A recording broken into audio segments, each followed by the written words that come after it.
चलो दोस्तों, तो आज हम शुरू करेंगे। सबसे पहले will start electronic configuration concept और फिर हम स्टार्ट करेंगे। कल हमने देखा था हिस्ट्री के बारे में। कल हमने सबसे पहले पढ़ा था कि हिस्ट्री में जो साइंटिस्ट थे उन्होंने क्या कंट्रीब्यूट किया पीरियोडिक टेबल के लिए। तो सबसे पहला साइंटिस्ट था जिसका नाम था लेवोइज़ियर। लेवोइज़ियर ने बोला था मेटल्स और नॉन मेटल का डेफिनेशन दिया था और उसका फेलियर था मेटलॉइड के बारे में वो नहीं बता पाया। ठीक है, उसके बाद हमने पढ़ा था प्राउड ने बोला था हर एक एलिमेंट हाइड्रोजन से बनता है, व्हिच इज रॉन्ग। उसका ही जो स्टेटमेंट था वही उसका लिमिटेशन है। उसके बाद आया था डॉबरिनर्स ट्रायड, 3 एलिमेंट का ग्रुप बनाया, फर्स्ट और थर्ड का एवरेज मिडिल के बराबर आएगा। फिर उसके बाद कौन आया था? न्यूलैंड्स ऑक्टेव आया। न्यूलैंड्स ऑक्टेव में क्या बताया उसने? हर एक एलिमेंट की प्रॉपर्टी सिमिलर होगी। इसका लिमिटेशन था कैल्शियम तक वैलिड है, उसके बाद गैप जो है वो 18 का हो जाएगा तो फिर हो गएगी। इसके बाद और ये भी था लिमिटेशन कि इनर्ट गैसेस उस समय में नोन नहीं थे, अगर होते तो 8th एलिमेंट इनर्ट गैस हो जाता। अच्छा, उसके बाद आया था लॉथर मेयर ने ग्राफ प्लॉट किया था atomic volume versus atomic weight का, और उसमें उसने ये बताया कि जो टॉप पे है they are the most electropositive, जो डिसेंडिंग है दे आर लेस इलेक्ट्रोपॉजिटिव, तो असेंडिंग है दे आर मोस्ट इलेक्ट्रोनेगेटिव, और जो नीचे थे दैट इज कॉल्ड मेटलॉइड या फिर उसका नाम था ट्रांजिशन मेटल एलिमेंट्स। ठीक है, अच्छा, उसके बाद आया मेंडल और वो पढ़ा हमने कल। उसमें 63 एलिमेंट्स थे। सबसे पहला साइंटिस्ट था जिसने एलिमेंट्स को सिस्टमेटिकली अरेंज किया था ग्रुप और पीरियड में। अच्छा, फिर उसके हमने देखे थे डीमेरिट और मेरिट, है ना? यस, तो ये हमने कल क्या कंप्लीट किया? कल हमने पार्ट 1 कंप्लीट कर दिया और उसके पहले के लेक्चर में हमने पार्ट 2 कंप्लीट किया था जिसमें हमने देखा था long form of periodic table, है ना? यस, तो आज हम थर्ड पार्ट स्टार्ट करने वाले हैं, बट बिफोर दैट हम क्या पढ़ रहे हैं? हम पढ़ रहे हैं नया कंसेप्ट जो आपको पता होना बहुत जरूरी है, दैट इज इलेक्ट्रॉनिक कॉन्फ़िगरेशन।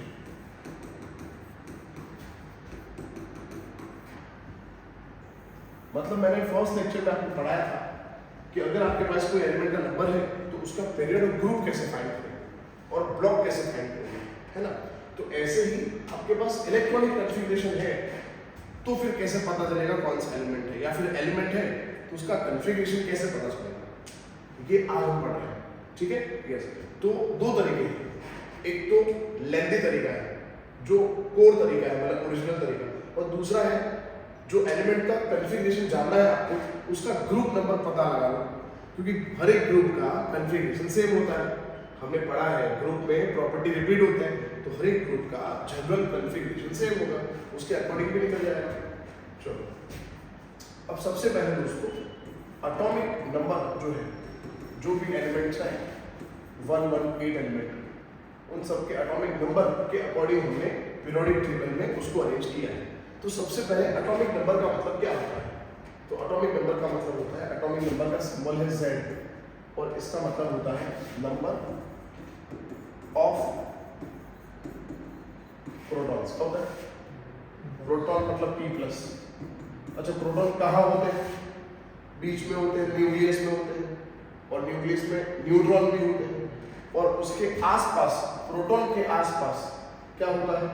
जैसे प्रोटॉन है न्यूक्लियस में और इसके आसपास ये जो स्फेरिकल पाथ है इसको अपने बोलते हैं बेटा ऑर्बिट। ऑर्बिट के अंदर क्या होता है? ऑर्बिटल और ऑर्बिटल होता है। यस, तो इलेक्ट्रॉन्स यहाँ पे रिवॉल्व कर रहे हैं, इलेक्ट्रॉन्स यहाँ पे होते हैं। समझ आया? तो नंबर ऑफ प्रोटॉन्स उसको बोलते हैं एटॉमिक नंबर। बट अगर एलिमेंट न्यूट्रल हो, इफ द एलिमेंट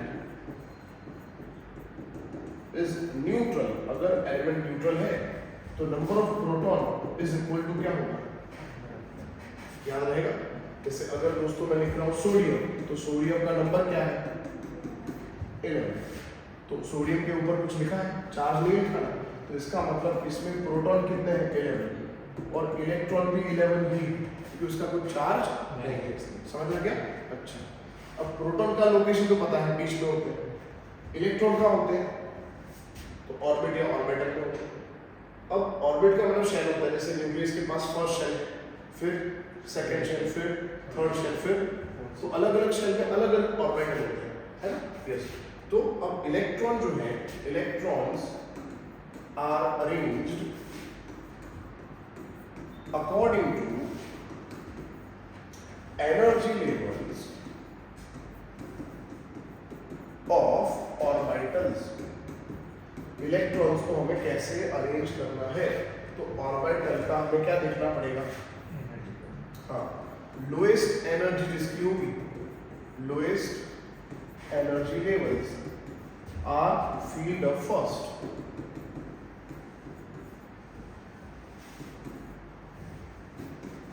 सबसे पहले इलेक्ट्रॉन कहा जाएगा जो एनर्जी लेवल जो है उसका एनर्जी कैसा है, सबसे कम एनर्जी, सबसे पहले इलेक्ट्रॉन वहां जाएगा, फिर धीरे धीरे इलेक्ट्रॉन आगे बढ़ेगा।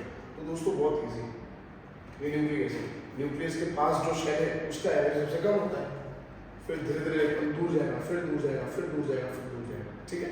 यस। तो इसके बारे में एनर्जी लेवल डायग्राम जो है उसको बोलते हैं आउफबाउ प्रिंसिपल। आउफबाउ प्रिंसिपल में हम ये पढ़ते हैं कि electrons are arranged first in lower energy level, when lower energy level are filled up. जब लोअर एनर्जी लेवल पूरे पैक हो जाएंगे फिर इलेक्ट्रॉन धीरे धीरे हायर एनर्जी लेवल पे जाएगा, ठीक है? यस। तो सबसे लोएस्ट एनर्जी किसकी है? 1s, फिर अब मैं डायग्राम ड्रॉ कर रहा हूं जिसके अकॉर्डिंग हमें क्या करना है, इलेक्ट्रॉन्स को ऑर्बिटल के अंदर फील करना है।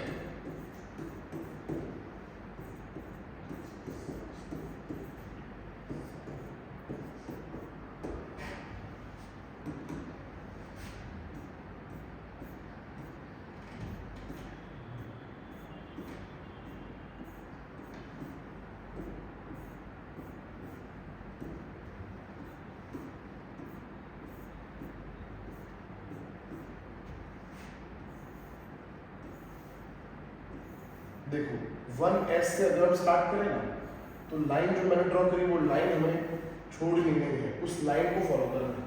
मतलब सबसे लोएस्ट एनर्जी किसकी है? तो सबसे पहले इलेक्ट्रॉन कोई भी एलिमेंट में 1s मिल जाएगा, फिर उससे ज्यादा एनर्जी किसकी, फिर देन हाँ 3p के बाद 3d में लिखना है। आपको नहीं दिख रहा, अगर कंफर्टेबल नहीं है तो उधर आ जाओ, इधर आ जाओ, आपको क्लियर दिखेगा। अगर मैं मूव करूँगा तो भी आपको मजा आएगा, वरना इधर से आपको कुछ दिखेगा नहीं। तो 1s 2s 2p 3s, फिर 4s नहीं है, मैं वही बोल रहा हूँ, गलती मत करना। 3s के बाद कहाँ जाना है? 3s के बाद कहाँ जाएगा? 3p 3p के बाद कहाँ जाना है? 4s 4s के बाद कहाँ जाना है? हाँ, फिर 4p, फिर 5s, then 4d, then 5p, then 6s, then 4f, 5d, 6p, 7s, 5f, 6d, 7p। समझ आ गया होगा? हाँ। तो सबसे लोएस्ट एनर्जी किसकी है बताओ? तो सबसे हाईएस्ट एनर्जी किसकी है? हाँ, इलेक्ट्रॉन ऐसे अरेंज होगा। तो आपके पास कोई भी नंबर है तो इसके अकॉर्डिंग हमें इलेक्ट्रॉन अरेंज करने हैं, और हमें ये पता होना चाहिए कि मैक्सिमम ऑक्यूपेसी जो है, maximum occupier factor, occupancy of electrons, S के अंदर मैक्सिमम 2 ही जाएंगे। E की कैपेसिटी 6, D की कैपेसिटी 10 और F की कैपेसिटी कितनी है? S में 2 जाएंगे, P में 6 जाएंगे, D में 10, F में 14। क्लिनिक ऑल क्लियर, पूरा समझ आ गया? यस। तो फिर से एक बार रिपीट करता हूँ। आज हम पढ़ रहे हैं, आज का टॉपिक है इलेक्ट्रॉनिक कन्फिगरेशन। तो मैं सबसे पहले देखा एटॉमिक नंबर क्या होता है। एटॉमिक नंबर का मतलब Z का मतलब होता है प्रोटॉन। बट अगर एलिमेंट न्यूट्रल है तो प्रोटॉन ही इलेक्ट्रॉन होंगे, जितने प्रोटॉन है उतने ही इलेक्ट्रॉन होंगे। अब लोकेशन की बात करते हैं, तो प्रोटॉन का लोकेशन बीच में, इलेक्ट्रॉन का लोकेशन फिक्स नहीं होता है। मतलब ऐसा नहीं कि इधर सेंटर नहीं, कहीं ऑर्बिट 1 में हो सकता है, 2 में हो सकता है, 3 में, 4 में, कहीं भी हो सकता है। तो उस 1 2 3 4 को बोलते हैं ऑर्बिट, या फिर इसको बोलते हैं शेल। और हर एक शेल का एनर्जी अलग अलग होता है। हर एक शेल, हर एक ऑर्बिट के अंदर ऑर्बिटल होता है। इलेक्ट्रॉन एग्जैक्ट का होता है तो ऑर्बिटल में होता है। अच्छा ठीक है, फिर इलेक्ट्रॉन जो है वो ऑर्बिटल में कैसे जाएंगे? तो लोअर एनर्जी लेवल जो होगा, लोएस्ट एनर्जी लेवल होगा, वो सबसे पहले फ्री होगा, फिर धीरे धीरे हायर एनर्जी में जाएगा, और उसका डायग्राम ये रहा। क्लियर? चलो अब एग्जांपल लेते हैं सोडियम का। अगर मैं आपको बोलूं सोडियम का हमें कॉन्फ़िगरेशन लिखना है, सोडियम का मतलब हो गया Na का नंबर कितना है? इसका मतलब क्या होता है? 11 प्रोटॉन है और 11 इलेक्ट्रॉन भी है। प्रोटॉन कहाँ होंगे? न्यूक्लियस में। इलेक्ट्रॉन कहाँ होंगे? शेल में, ऑर्बिटल में। एग्जैक्टली। चलो फिर तो 11 इलेक्ट्रॉन है, कहाँ से स्टार्ट करेंगे बताओ? 1s से स्टार्ट करेंगे। ओके, क्या लिखेंगे? 1s2। चलो बेटो 1s के बाद क्या जाना? 2s। s में कितने जाएंगे? s में 2 ही जाएंगे, भूलना मत। चलो अब 2s के बाद क्या जाना? 2p। p में कितने जाएंगे? 6। हाँ, मैक्सिमम 6। कितने हो गए? 10। अब 2p के बाद क्या जाना? 3s में कितने जाएंगे? 1। एग्जैक्टली। तो इसका कॉन्फ़िगरेशन हो गया। आपने लोअर स्टैंडर्ड्स में ऐसे लिखा है 2 8 1। आपने 10th में ऐसे लिखा है 2, क्योंकि देखो फर्स्ट के अंदर 2 है, सेकंड के अंदर 8 है और थर्ड के अंदर 1 है। यहाँ तक क्लियर हो गया दोस्तों? ये समझ आ गया? अब हमें इस तरह से प्रेजेंट नहीं करना है, क्योंकि ये तो लंबा तरीका है। तो हम क्या करेंगे? जो भी एलिमेंट का कॉन्फ़िगरेशन हम लिख रहे हैं उसके नजदीक कौन सा इनर्ट गैस आएगा? तो सोडियम का नंबर 11 है, उसके पास इनर्ट गैस 10 नंबर आएगा। 10 नंबर है नियॉन। तो हम क्या करेंगे? नियॉन में कितने इलेक्ट्रॉन है? 10। तो अंदर के 10 इलेक्ट्रॉन नहीं लिखेंगे, तो ये 10 इलेक्ट्रॉन नहीं लिखेंगे, इसकी जगह आप लिख देंगे नियॉन कंप्लीट, और फिर लास्ट में क्या बात करेंगे? तो इसका कॉन्फ़िगरेशन ऐसा लिखेंगे। समझ आ गया? यस। और ये तो मैंने तरीका बताया, लंबा तरीका बताया। एक शॉर्ट मेथड भी है कि आप सोडियम का ग्रुप फाइंड करो। तो सोडियम का ग्रुप क्या है? फर्स्ट ग्रुप का जनरल कॉन्फ़िगरेशन क्या है? NS का क्या है? NS1। अब N क्या है? Shell number. सोडियम का शेल 3rd है, तो हो गया 3s। तो ये लिखने की जरूरत ही नहीं है, ऐसे करने की जरूरत ही नहीं। तो मैंने आपको ओरिजिनल तरीका बताया कि इलेक्ट्रॉन इस तरह से अरेंज होते हैं। ठीक है, चलो अब दूसरा एग्जांपल लेंगे। दूसरा एग्जांपल है स्कैंडियम। बोलो स्कैंडियम का नंबर क्या है? स्कैंडियम का नंबर है Z=21। ओके, अब 21 इलेक्ट्रॉन अरेंज करने हैं, तो कहाँ से स्टार्ट करेंगे? 1s से स्टार्ट करेंगे। बोलो क्या लिखेंगे? 1s2 2s2 2p6। चलो 2p के बाद क्या जाना है? 3s। s में कितने जाएंगे? s में 2 ही जाएंगे, s में मैक्सिमम 2 जाएंगे। 3s के बाद क्या जाना है? 3p में कितने जाएंगे मैक्सिमम? 6। 3p के बाद कहाँ जाना है? 4s। 4s में कितने जाएंगे? 2। चलो कितने हो गए टोटल? 20 हो गए। हमारे पास कितने हैं? कितने बाकी रहे? 4s के बाद कहाँ जाएगा इलेक्ट्रॉन? 3p1। ये कॉन्फ़िगरेशन होगा। बट हमें क्या करना है? मैंने कैसे 21 के पास कौन सा इनर्ट गैस है? आर्गन। आर्गन का नंबर क्या है? तो एक काम करो, 18 इलेक्ट्रॉन है ना, उसको लिख दो आर्गन कंप्लीट। उसके अलावा क्या बाकी है? इजी हो गया। अब अगर ये नहीं करना होता, डायरेक्ट करना होता, तुम क्या करते? मैंने क्या सिखाया? इसका ग्रुप नंबर याद करो। तो स्कैंडियम का ग्रुप नंबर है 3। हाँ, 21 नंबर डी ब्लॉक यहाँ से स्टार्ट होता है। कौन सा ग्रुप नंबर है? तो स्कैंडियम का अच्छे से देखो कैसे मैं निकाल रहा हूँ। स्कैंडियम का ग्रुप नंबर है 3, उसका ब्लॉक है डी। एग्री? अब ग्रुप नंबर 3 से डी ब्लॉक स्टार्ट होता है, तो डी में इलेक्ट्रॉन ऐड होना स्टार्ट हुआ होगा जस्ट।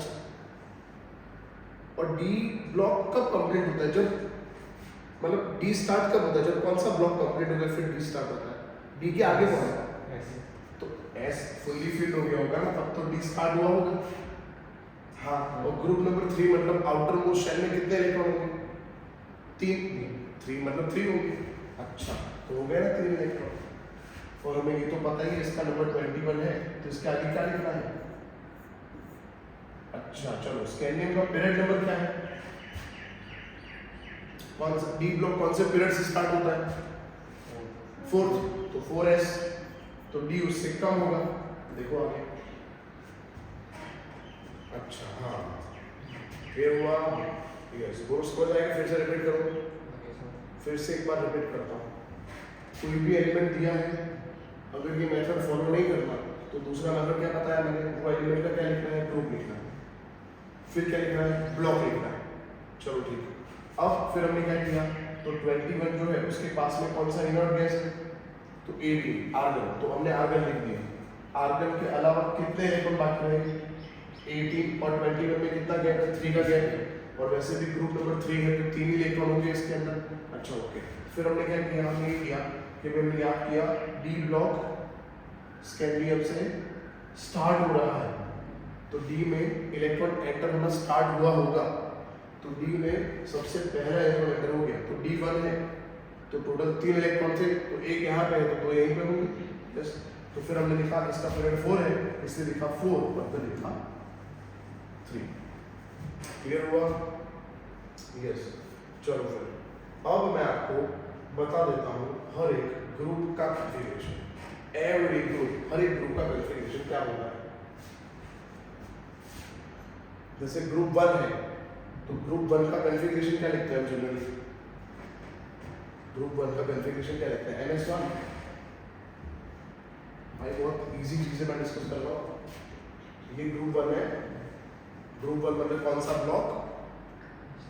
S ब्लॉक मतलब S ऑर्बिटल।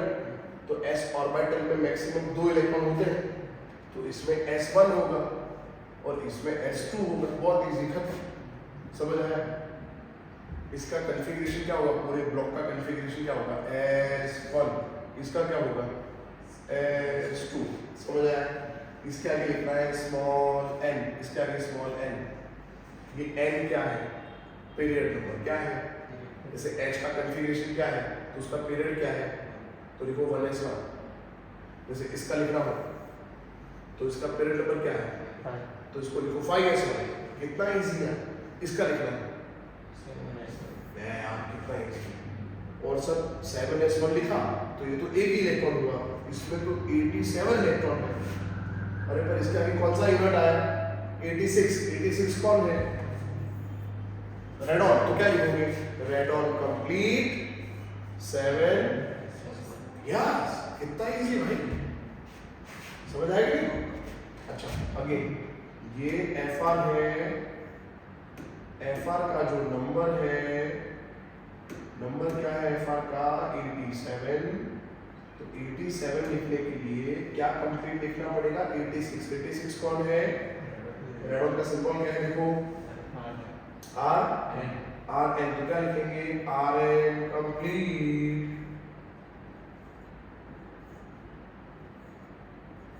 RN मतलब कितने इलेक्ट्रॉन हुए? 86। हाँ, इसमें कितने हैं? 87। एक कम है ना, तो हमने क्या किया? 7 लिखा S1। ये फ्रांसियम का कॉन्फ़िगरेशन हो गया। कितना इजी है। तो इसका मतलब आपको ये पता होना चाहिए फ्रांसियम कौन से ग्रुप में है। अभी तो पीरियोडिक टेबल देख रहे हैं और देख के कर रहे हो, पर एग्जाम में थोड़ी पता होगा। तो हमें याद होना चाहिए फ्रांसियम का ग्रुप नंबर और उसका, हाँ बस, समझ आया? That's great. अब मैं आपको पूछता हूँ, चलो आप मुझे बताओ, जैसे कैल्शियम है, तो कैल्शियम का कॉन्फ़िगरेशन बताओ, पूरा कॉन्फ़िगरेशन क्या होगा कैल्शियम का? कैल्शियम का नंबर यहाँ लिखा है 20।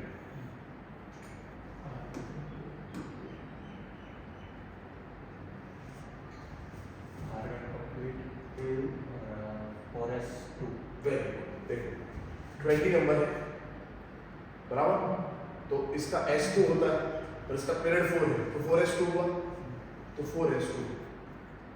तो ये तो 2 ही इलेक्ट्रॉन हुए, इसमें 20 है, तो 18 इलेक्ट्रॉन आ गए। तो इसके आगे कौन सा इनर्ट आया? इसके आगे इनर्ट आया आर्गन। तो क्या लिखोगे?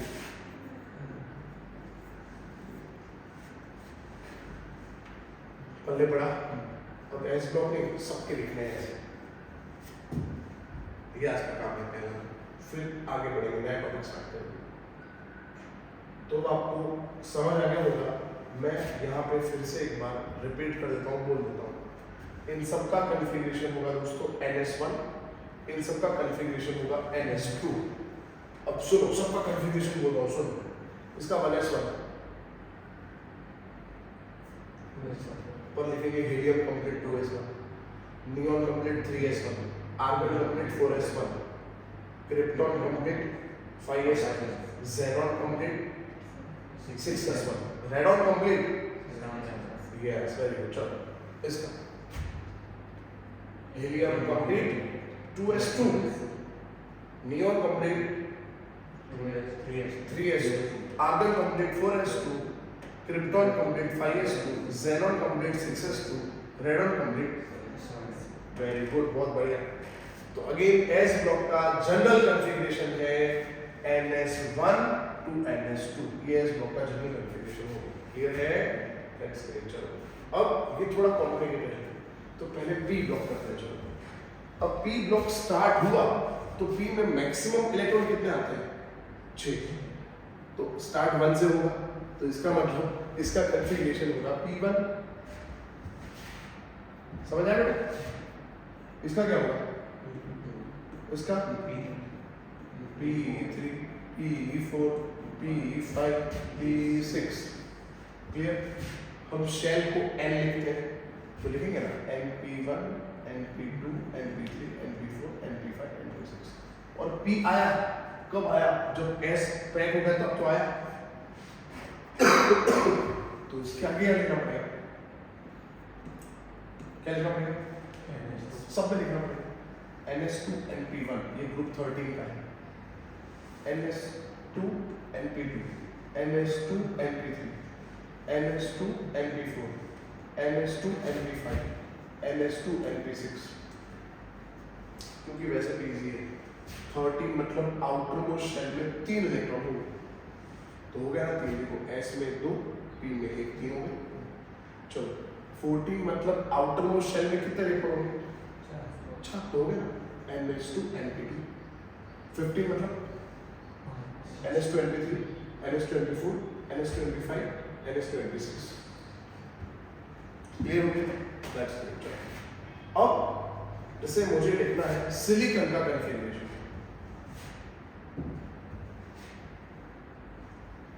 तो इसका नंबर क्या है? 14 है। तो 14 नंबर, इसका मतलब ग्रुप नंबर 14 है। मतलब ये सब नंबर हमें याद होना चाहिए। तो अभी हम देख रहे हैं पीरियोडिक टेबल, बट ये हमें याद होना चाहिए, इसका ग्रुप नंबर 14 है। ग्रुप नंबर 14 का कॉन्फ़िगरेशन होता है NS2 NP2। सिलिकॉन का पीरियड क्या है? तो हम क्या लिखेंगे इधर? 3s2। अच्छा 4 हुए, टोटल कितने हैं? 10 कंप्लीट होने चाहिए। 10 मतलब हाँ, तो क्या लिखेंगे? नियॉन कंप्लीट 3s2, N थोड़ी, N मतलब शेल लिखना है 3s2। तो क्या सिलिकॉन का कॉन्फ़िगरेशन है नियॉन कंप्लीट 3s2 3p2। अब सुनो, जब आप पीरियड 4 के एलिमेंट्स को लिखोगे इन सब के कॉन्फ़िगरेशन, तो देखा आपने यहाँ D ब्लॉक यहाँ नहीं है, पीरियड नंबर 3 में D ब्लॉक नहीं है, तो पीरियड नंबर 4 में D ब्लॉक आता है। तो जब इसका कॉन्फ़िगरेशन लिखोगे Ga का, तो उसमें sp तो है पर D भी होगा, क्योंकि पीरियड 4 से D ब्लॉक स्टार्ट हुआ ना भाई। तो D में यहाँ पे कितने इलेक्ट्रॉन आए होंगे? जिंक में 10 आए होंगे, फिर तो ये आया। तो इसका कॉन्फ़िगरेशन लिखोगे तो क्या लिखना पड़ेगा? सुनो, आर्गन कंप्लीट, इसका पीरियड क्या है? 4, तो क्या लिखेंगे? 4s2 4p1। Argon complete 4s2, argon मतलब कितने इलेक्ट्रॉन? 18, 4s2 4p1 मतलब कितने इलेक्ट्रॉन? 3, 18 प्लस 3 21। इसका नंबर क्या है? कितने कम है? 10 कम ही आएंगे ना, क्योंकि D में 10 गए होंगे। अब कौन सा D लिखना है? 4D लिखना है कि 3D लिखना है? तो याद रखना, जो S और P का शेल है ना, उससे D का शेल कम लिखना है। तो हम क्या लिखेंगे? 3D। तो इसका कॉन्फ़िगरेशन क्या हुआ बताओ?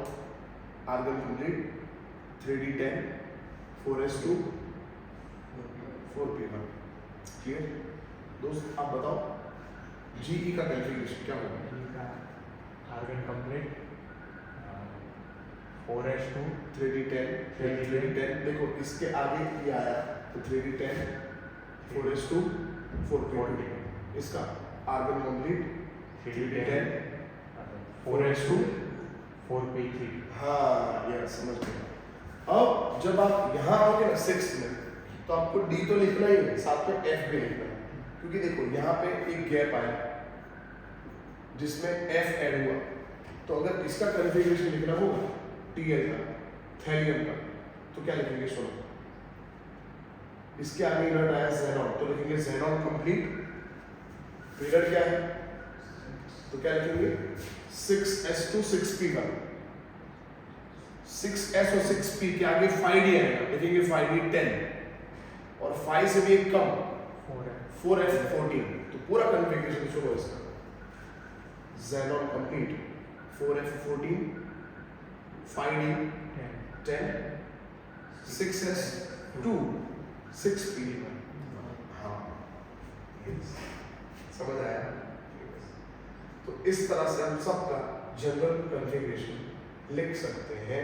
तो ये बात कभी भी भूलना मत कि जब हम ऐसा लिखते हैं कि S का शेल N है, P का शेल N है, तो D है ना D एक कम ही होगा और F है ना और एक कम होगा। ये मत भूलना कि अगर हम लिख रहे हैं 6s और 6p तो 5d ही होगा तो 4f ही होगा, क्योंकि f ब्लॉक कहाँ से स्टार्ट होता है? 6th पीरियड से। यस, तो 6th पीरियड मतलब s और p का शेल 6th है, d का एक कम, f का और एक कम। अगर हम लिख रहे हैं 7s और 7p तो 6d ही होगा तो 5f भी होगा। अगर हम लिख रहे हैं 5s और 5p तो d कौन सा होगा? और 3f तो होता ही नहीं है, क्योंकि f ब्लॉक स्टार्ट होता है 6th से, ये तो लास्ट शेल 5th है। हाँ, अगर दोस्तों मैं लिख रहा हूँ 4s और 4p तो d कौन सा होगा? 2f होता ही नहीं है, f कहाँ से स्टार्ट होता है? 6th पीरियड से, मतलब 4f होता है। अगर मैं लिख रहा हूँ 3s और 3p तो 2d होता है। अरे 2d होता ही नहीं है तो d लिखना ही नहीं है फिर। Is that clear? ये कंफ्यूजन बिल्कुल मत रखना कि हर बार d और f लिखना है, नहीं लिखना है हर बार, क्योंकि d ब्लॉक स्टार्ट होता है 4th पीरियड से और f ब्लॉक स्टार्ट होता है, ये मत भूलना भाई, बहुत इंपॉर्टेंट चीज है। चलो तो हमने s और p लिख दिया, अब हम मेन काम कर रहे हैं d ब्लॉक, क्योंकि वो सबसे कॉम्प्लिकेटेड है। Let's jump in. अब d ब्लॉक में क्या है, इलेक्ट्रॉनिक कॉन्फ़िगरेशन में बहुत सारे एक्सेप्शंस हैं। मतलब समझ लो कि हम ऐसा एक्सपेक्ट करते हैं कि पहले d1 होगा, फिर d2 होगा, फिर d3 d4 d5 d6, तो ऐसा नहीं होता है, इधर बहुत सारे एक्सेप्शन हैं। बट फिर भी जनरली क्या होगा वो डिस्कस करते हैं। चलो अब d ब्लॉक स्टार्ट कब हुआ? किसके, कौन से ब्लॉक के बाद d ब्लॉक आया? s के बाद आया, तो s तो फुल्ली फिल्ड होगा ना जनरली, या फिर s में एक होगा, 2 इलेक्ट्रॉन होंगे, और d में कहाँ से स्टार्ट होगा? d1 से स्टार्ट होगा, कहाँ तक? हाँ, तो d1 d2 d3 d4 d5 d6 d7 d8 d9 और d10। अच्छा, अब ये d जो है मैंने ऑलरेडी बोला था, जो शेल लास्ट है उससे d का शेल एक कम होता है।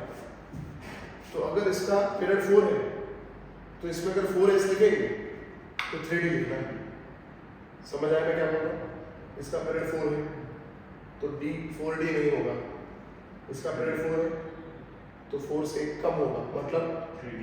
तो इन सब में 3d होगा, इन सब में 3d होगा, इन सब में 4d होगा, इन सब में हाँ 5d के साथ साथ क्या होगा? 4fd होगा और 6d के साथ 5fd होगा, ये मत भूलना।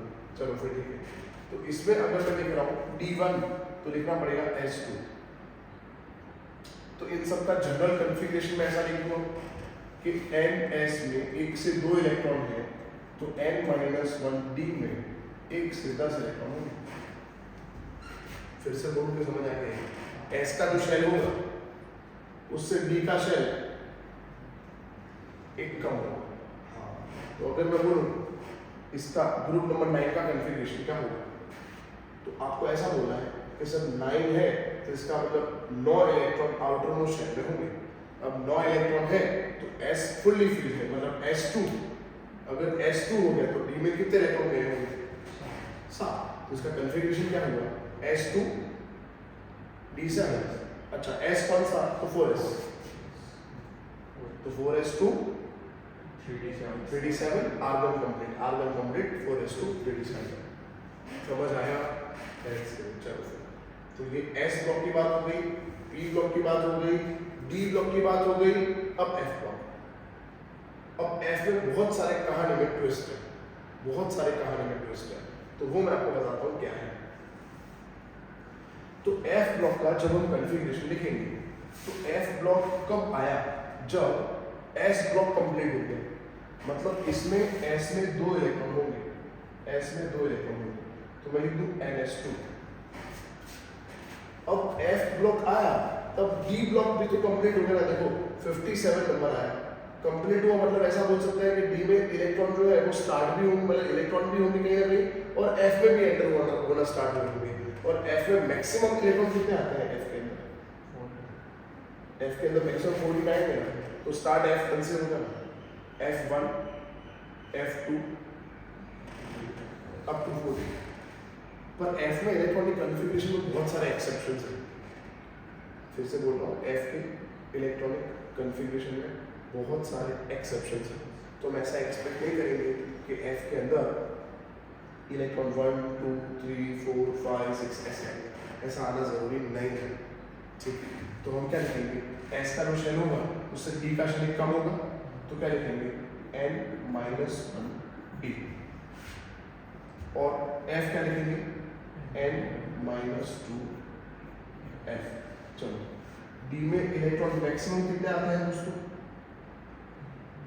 D में मैक्सिमम 10 आते हैं, तो इधर लिख दूं 0 to 10, और इधर लिख दूं 0 से F में कितने आते हैं मैक्सिमम। तो ये F ब्लॉक का जनरल कॉन्फ़िगरेशन हुआ। S ब्लॉक का जनरल कॉन्फ़िगरेशन क्या था, NS1 to NS2। P block का क्या है, NS2 NP1 to NP6। D block का क्या है, NS1 to 2 N-1D 1 to 10, और F का है NS2 N-1D 0 to 10 N-2F 0 to 14। Electronic configuration का कंसेप्ट मेरे द्वारा खत्म। अब मैं आपको 5 मिनट देता हूँ, आप इसको एक बार देखो, रिकॉल करो।